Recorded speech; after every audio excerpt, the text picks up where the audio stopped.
Okay, that one hurt a little bit. Those were the words that I said as I finished reading Luke chapter 10, verses 30 through around verse 36. You've heard the story before, and I've read this story more than once. It's the story of the Good Samaritan. And typically, when I read this story, I'm focused on the racism that is rampant in the questioner, asking Jesus, who is my neighbor? And Jesus tells the story of the Good Samaritan, and whenever it comes to Jesus then asking the question, which of these three do you think was a neighbor to the man who fell into the hands of the robbers? The expert in the law replied, the one who had mercy on him. He can't stand the Samaritans so much he can't even say their names. And that's typically where I focus, but today, when I read this text, my focus was on something a little more convicting for me.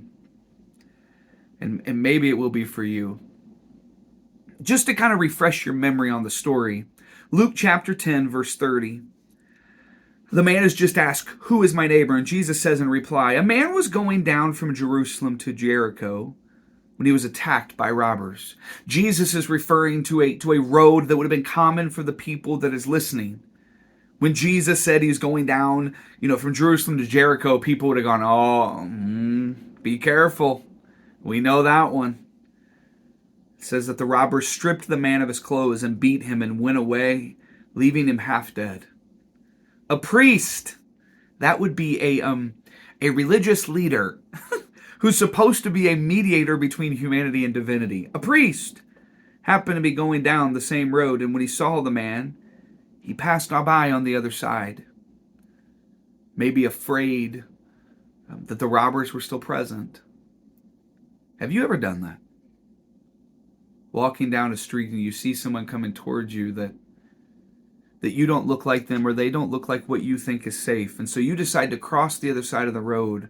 Or maybe it's a person that is homeless that is laying next to the side of the road, and instead of walking past them, we sociologically murder them by crossing the road and not paying attention to their existence.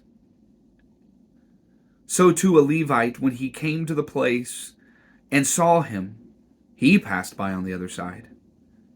But a Samaritan, as he traveled, came where the man was, and when he saw him, he took pity on him.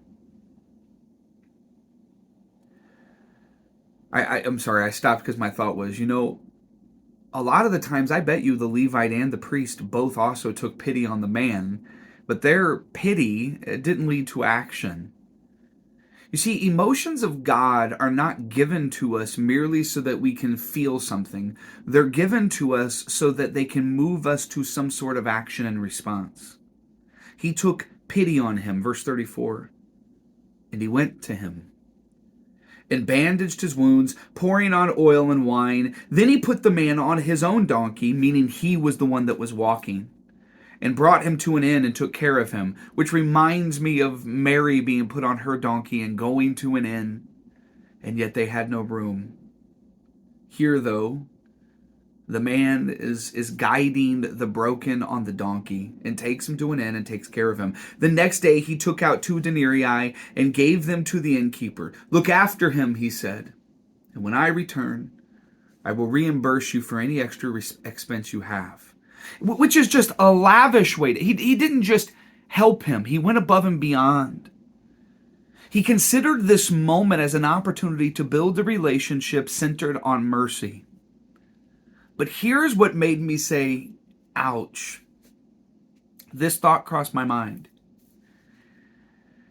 The Samaritan had things to do, but his tasks were not more important than people. What do I mean? You see, more than likely, the priest and the Levite, they had something to do as well. They were going down this dangerous road, but they had to get somewhere quick because they had a task to accomplish. And the same has to be true of the Samaritan, which is even evident in the text and the fact that, yes, he took him to the inn to take care of him, but he also left.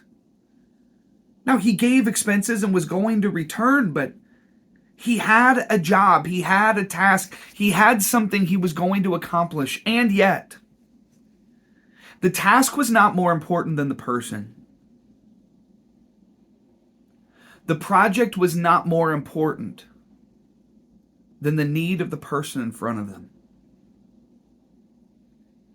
For the people are ultimately what captures the heart of those that belong to Christ. And that's something that I struggle with, if I'm going to be totally honest with you all. I like work. I like the job I get to do. I like reading books, and I like writing, and I like teaching. But man, whenever you're doing just work, sometimes the to-do list can be longer than you have time in a day.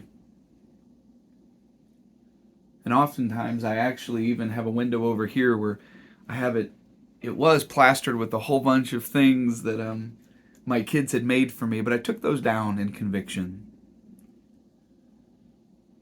Because a lot of times I put those up there so that people didn't know whether I was in my office or not, because I wanted to be able to get work done. But that's not the heart of Christ. As a matter of fact, I was reminded by a friend just this past week.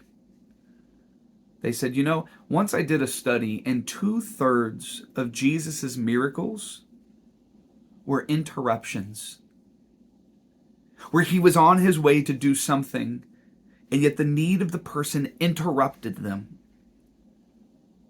The need of the person caused him to set down his tasks to focus on the person. We need to be interrupted more.